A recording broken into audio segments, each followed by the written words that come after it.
Vous avez écouté Bachir Diomaye Faye. Vous tous, vous l'avez écouté. Pour ceux qui ne l'ont pas encore écouté, je vous fais écouter Bachir Diomaye Faye. Et puis, on va aller péter à PDG avec camarades pays d'Afrique. Je vous demande de faire le maximum de partage pour qu'on puisse comprendre de quoi il s'agit.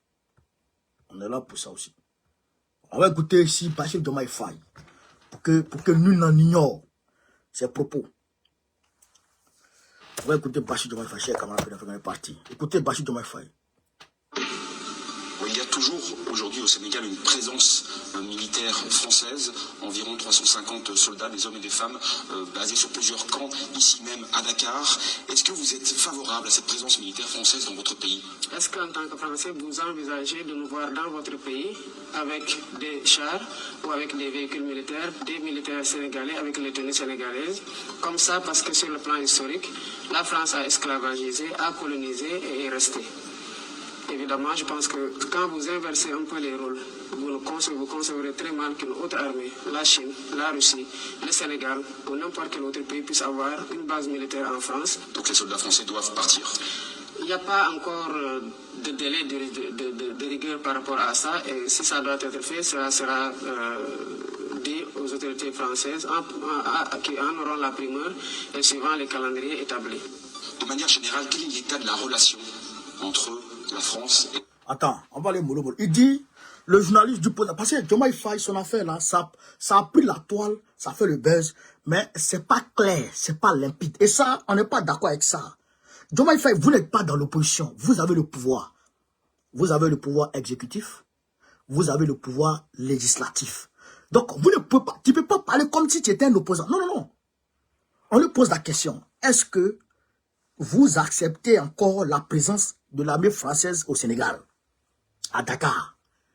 Et dit non, est-ce que vous qui êtes français là, est-ce que vous, comment est-ce que vous verrez, de quel œil vous verrez des militaires sénégalais en tenue en France? Est-ce que c'est normal? Le gars dit non, c'est pas normal. Donc, nous aussi, on ne veut pas. Là on est d'accord. On est d'accord. C'est pas normal que des militaires français, sénégalais, français soient au Sénégal, tout comme en Côte d'Ivoire, tout comme partout à travers l'Afrique ou à travers le monde entier. On n'est pas d'accord. Maintenant, le gars lui demande, le gars lui pose la question. Donc, l'armée française doit partir. L'armée française doit partir. Et dit, on n'est pas encore à ce niveau-là. On est en train de réfléchir.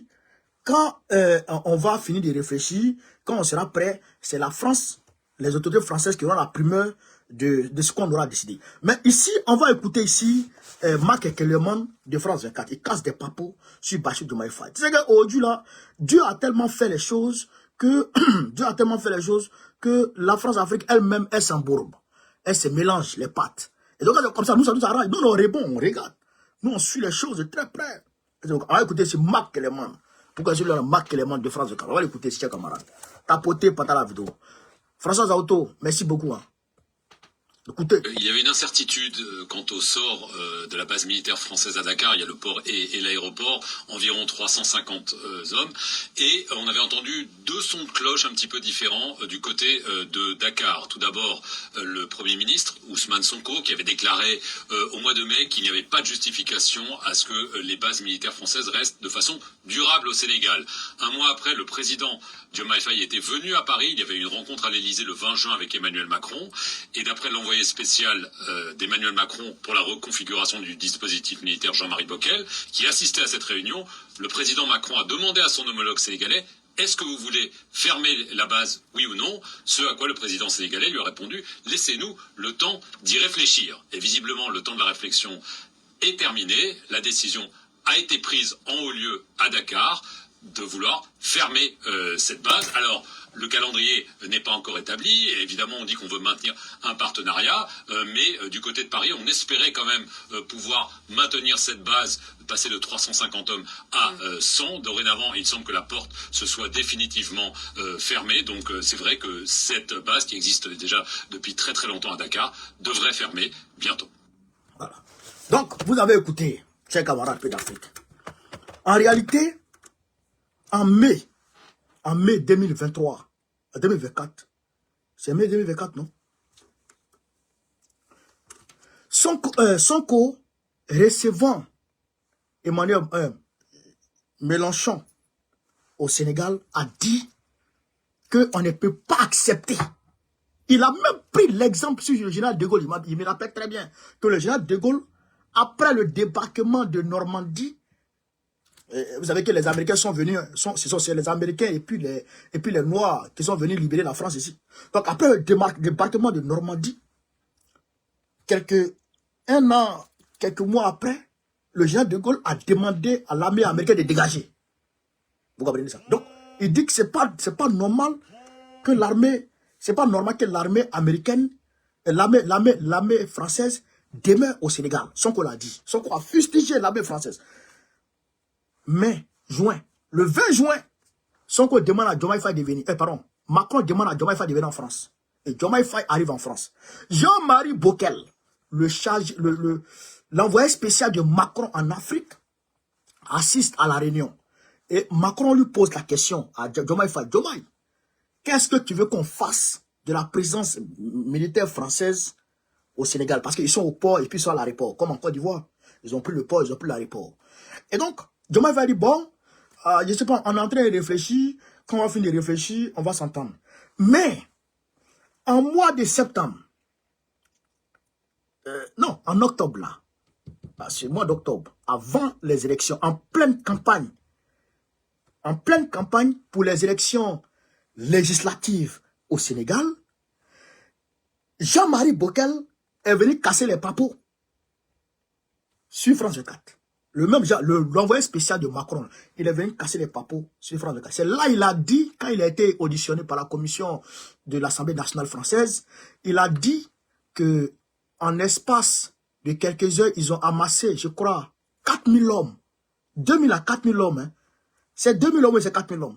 Je pense que c'est 4000 hommes en Côte d'Ivoire pour d'éventuelles attaques au Niger. Vous vous rappelez de ça, non? J'ai fait une vidéo, 2000 hommes, merci. J'ai fait une vidéo sur ça, et puis j'ai démontré, et puis j'ai attaqué, j'ai fustigé ça. Donc, quand il a fait cette révélation, il a révélé aussi que leur position au Sénégal dépend de Diomaye Faye. Il a dit ça. Maintenant, Diomaye Faye, je pense qu'il n'a pas aimé cette sortie, puisqu'ils étaient en campagne. Donc, il n'a pas aimé l'opportunité de ces révélations. Vous comprenez ça? Donc, Diomaye Faye, automatiquement, il était fâché. Donc là, il vient donner cette interview-là pour dire qu'il n'est pas normal, en grosso modo, c'est ce qu'il avait dit, il n'est pas normal que l'armée française soit encore au Sénégal. La France qui a colonisé, qui a d'abord esclavagisé, colonisé, il n'est pas normal que la même armée française se maintienne au Sénégal. Il n'est pas d'accord, lui n'est pas d'accord. Ok, tu n'es pas d'accord, on comprend. Ou bien c'est pas là, il n'est pas d'accord, ok. Bon, si tu n'es pas d'accord, Diomaye Faye, eh bien, il faut écrire l'armée française, M. Macron, je ne veux plus que l'armée française reste chez moi. Donc, qu'est-ce qu'on fait? Voici, dans l'accord, voici, tel article dit que si je veux, je peux dénoncer l'accord. Donc, je décide de dénoncer l'accord. Et tel article dit, quand je dénonce l'accord, tu as 6 mois ou tu as 5 mois pour quitter mon pays. C'est pas ça? C'est pas ça, c'est ça, non? Bon, tu ne dis pas ça, et tu vas nous parler comme ça. Tu veux que nous ayons des enfants avec quoi? Tu veux que nous ayons des enfants avec quoi? Comment lui là? Non, il n'est pas normal que la France reste, il n'est pas... Et puis nous, avec quoi ça?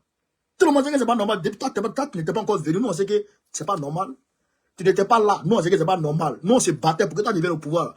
Nous on sait que c'est pas normal. Ouais, on sait que c'est pas normal. Maintenant tu es au pouvoir. Tu as le pouvoir exécutif, tu as le pouvoir législatif. On sait que c'est pas normal. Prends les dispositions qu'il faut prendre pour que cela dégage. C'est tout. Oh ben, cher camarade. C'est tout, non? Mais si tu ne fais pas ça, et que tu es en train de nous emmerder avec tes oulé là, nous on n'a pas ton temps. Nous on n'a pas ton temps. Non, on n'a pas ton temps. Voici Déby Kaka. Ouais, Déby Kaka. Oui, ouais, Déby Kaka. Au Tchad. Il demande à l'armée française de quitter son pays. Clair et net. Il a dit, l'armée française, tu quittes mon pays. Il a envoyé correspondance diplomatique. Et puis il a dit à l'armée, il a écrit noir sur blanc. Il a publié au journal officiel. Et puis il a publié partout. C'est clair et net. Mais pourquoi? Qu'est-ce qui s'est passé? Et puis, Déby Kaka a pris cette décision. Eh bien, chers camarades pays d'Afrique, il faut qu'on décortique. Vous pensez quoi? On décortique. Il faut qu'on décortique ça. Comment? Stéphane Séjourné, le ministre des Affaires étrangères de la France. Stéphane Séjourné au Tchad. Avant-hier. Et hier. Je pense qu'aujourd'hui, il est encore là où il est revenu. Stéphane Séjourné. Il était avec son homologue ministre des Affaires étrangères du Tchad. Et ils sont allés se voir. Il est même allé au centre des réfugiés. Au centre des réfugiés. Où il y a la guerre, la putain de merde, le pays là. Soudanais. Au Tchad. Il est allé là-bas. Et donc, quand il arrive là-bas, il parle avec son homologue. Et il dit qu'il faut que, eh bien, Déby Kaka cède sa place à un civil. C'est-à-dire qu'ils sont en train de négocier avec Déby Kaka déjà, pour que Déby Kaka cède sa place déjà à un civil. Mais entre-temps, c'est pas ce que je l'a dit, hein, il dit il faut un civil à la place. Non, il n'a pas dit ça officiellement, mais officieusement, nous on a reçu le soin. Vous comprenez ça? Mais déjà, quand le Tchad a été attaqué par Boko Haram, où il y a près de 40 militaires tchadiens qui sont tombés. Vous vous rappelez? Déby Kaka lui-même est parti au front. Vous vous rappelez de ça? Et Déby Kaka a fustigé le fait qu'il n'ait pas reçu de soutien de la part de la force multinationale qui est au niveau entre le Cameroun, le Niger, le Tchad, le Nigeria. Force à laquelle les Américains participent. Il n'a pas reçu, et puis les Français sont dedans, les Européens sont dedans. C'est à peu près comme Takuba. Voilà. Donc, lui n'a pas reçu de soutien. Mieux, non seulement il n'a pas reçu de soutien, mais les populations qui sont dans les zones frontalières avec le Cameroun ont informé les policiers, je dirais les militaires dans cette zone, pour dire qu'ils ont vu Boko Haram converger vers le Tchad. Converger vers le Tchad. Et les militaires camerounais se sont assis sur cette information. Ils n'ont pas informé leurs amis tchadiens. Et le Niger a révélé dans son journal officiel que des Français sont allés discuter, ont tenu une réunion avec Boko Haram. Est-ce que vous comprenez ça? Que les Français ont tenu une réunion avec Boko Haram juste avant l'attaque qui a touché le Tchad. Et les Français et les Nigériens ont demandé au Tchad de se désolidariser de la France. Est-ce que vous comprenez ça? Les Nigériens, Tchiani, il a demandé à Déby Kaka de se désolidariser de la France, parce que c'est la France qui arme les terreaux de Boko Haram. Mais ce n'est pas la France seule. Les Américains sont dedans. La CIA est dedans. Est-ce que vous comprenez ça? Camarades d'Afrique, ce que je vous dis ici, là, c'est grave, hein? C'est grave, hein? Donc, quand Tchiani a dit ça, Tchiani a envoyé les preuves. Il a envoyé les preuves. Comment les gens là sont rentrés? Comment ils s'appellent? Leur deuxième nom, leur vrai nom, leur famille, d'où ils viennent, qui ils sont. Tchiani a tout documenté et l'a donné à Déby Kaka. Voyez ça. Américains comme Français, les agents de la CIA comme les agents de la DGSE. Il a tout documenté et puis il a donné à Déby Kaka. Voyez ça. Frère, Déby Kaka voulait discuter. Il voulait discuter. Hier, vous avez vu, il y a un cargo militaire russe qui a atterri sur le tarmac à Niamey, de l'aéroport de Niamey. Frère, vous avez vu les caisses de munitions? Vous avez vu les caisses de munitions? Vous avez les armes qu'ils ont déchargées là-bas, qui ne peuvent pas. Donc, excusez-moi, donc les Russes qui sont au Niger et les Russes qui sont au Tchad, ils sont 129 Russes. Ils étaient 129 Russes. Mais aujourd'hui, ils pensent que leur nombre a augmenté au Tchad. Donc, ils ont documenté pour montrer à Déby Kaka, en réalité, ce qui se passe. Donc, face à l'évidence, face à la réalité, Déby Kaka ne pouvait faire d'autre chose que de demander à l'armée française de quitter. Parce que s'il ne demande pas à l'armée française de quitter, eh bien, les généraux, parce qu'au Tchad, là, il y a près de 100 généraux, hein, les généraux allaient le frapper. Ils allaient le frapper. Parce que, non seulement la France veut un civil à la place de Déby Kaka, mais elle travaille à la déstabilisation de Déby Kaka. Du Tchad. Et vous comprenez ça. Donc, tout le monde sait ça. Tout le monde dans l'entourage de Déby Kaka sait ça. Donc, s'il ne prenait pas ses responsabilités, ils allaient le limer. Ils allaient profiter. Ils allaient profiter de l'attaque qu'il y a eu là. Pour l'allumer. Pour dire qu'il a été incapable de protéger les Tchadiens. Il allait le limer. Souvenez-vous. Qu'est-ce qui a fait partir Roch Kaboré? C'est pas l'attaque de Elima ou quoi là? L'attaque où le capitaine, le colonel Zougrana s'est illustré là. C'est ça qui a fait partir Roch Kaboré. Qu'est-ce qui a fait partir Damiba? C'est pas l'attaque de Gaskindé? Inata, merci. C'est l'attaque de Inata qui a fait partir Roch Kaboré. Qu'est-ce qui a fait partir Damiba? C'est l'attaque de Gaskindé. Donc, c'est ces attaques-là. Qu'est-ce qui a fait partir Ibeka? C'est les attaques barbares qu'il y a eu dans le nord du Mali. Qui a fait partir Ibeka. Il ne dirait même pas, c'est ça qui a fait partir Ibeka. C'est les attaques, c'est la vidéo de Karim, comment on appelle ça? Le fils de Ibeka, là, qui a fait que tous les Maliens sont révoltés. Et ça qui a fait partir Ibeka, tranquillement. Donc, il faut un alibi. On peut pas dire quelqu'un. Donc, ils allaient se saisir de l'alibi, là, pour faire partir Déby Kaka, pour frapper Déby Kaka. Et puis, ils allaient maintenant faire venir Moussa Faki. C'est Moussa Faki qui est l'homme de la France au Tchad aujourd'hui. Moussa Faki. Et c'est vous comprenez. C'est Moussa Faki qui est l'homme de la France aujourd'hui au Tchad. Alors que, nous, actuellement, là, je préfère tapoter les gars, tapoter, mettre les gars. Je préfère, aujourd'hui, notre Déby Kaka clopant là. Il est là, Déby là. Je préfère Déby Kaka clopant que Moussa Faki. Ouais. Je le dis clairement. Je préfère Déby Kaka clopant là que Moussa Faki. Ben Moussa Faki là, c'est doyi. Moussa Faki, il faut rien. Gros plaisantin. Oui. C'est lui qui est le président de la commission de l'Union africaine. Moussa Faki vaut rien. Un gros plaisantin. Lui, on ne veut pas de lui. Donc, on préfère nos Déby Kaka là. D'autant plus que la Russie est rentrée dans son affaire. D'autant plus qu'il s'arrange à pouvoir faire des exercices militaires conjoints avec l'AES. On préfère Déby Kaka comme ça que Moussa Faki. Camarades, sur TikTok là, abonnez-vous en haut là. Avec le cœur qui est en haut là, abonnez-vous sur ça.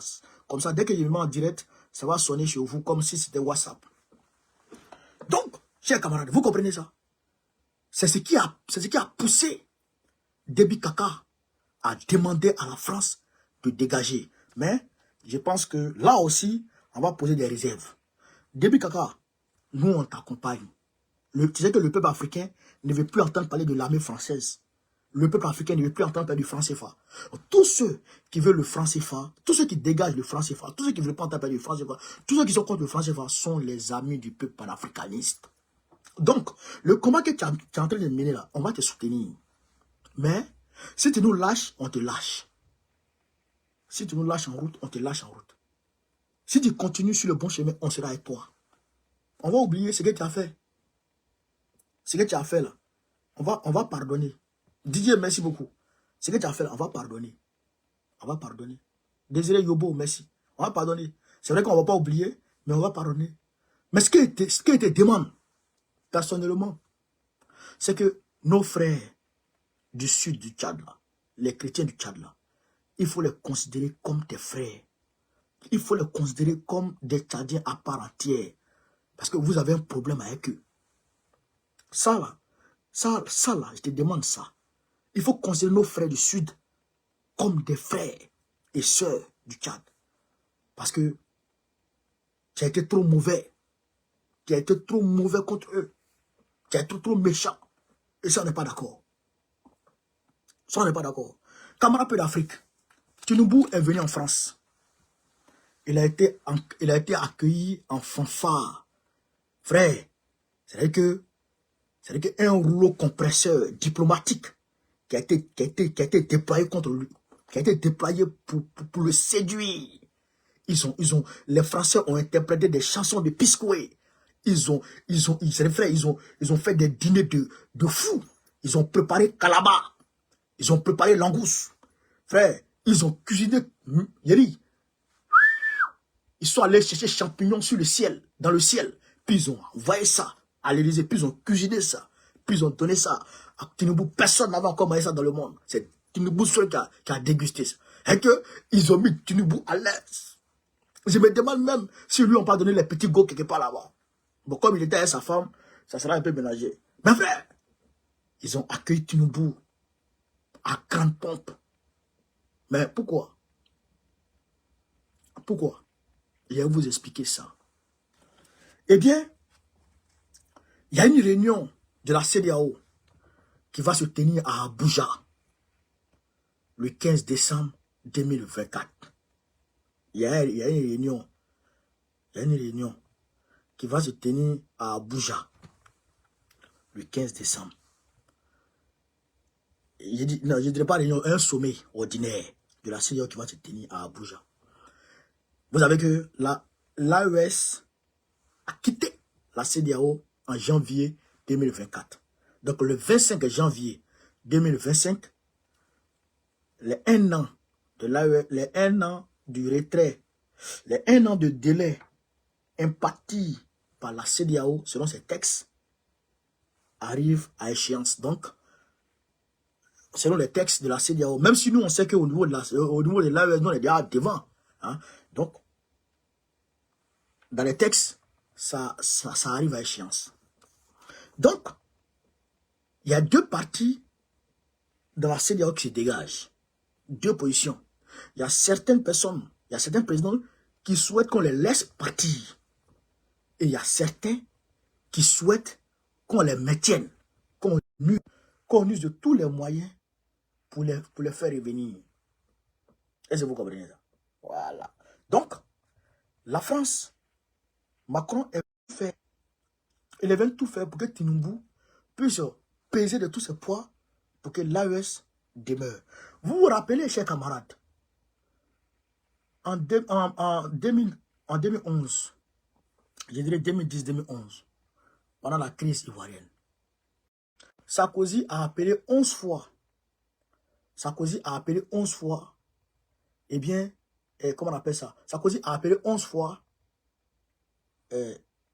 Goodluck Jonathan, qui était président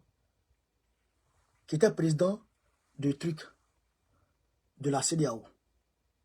Goodluck, il a quitté président de la CEDEAO. Il a fait pression sur lui, quand Goodluck Jonathan a accepté les conditions de Macron, les conditions de Sarkozy.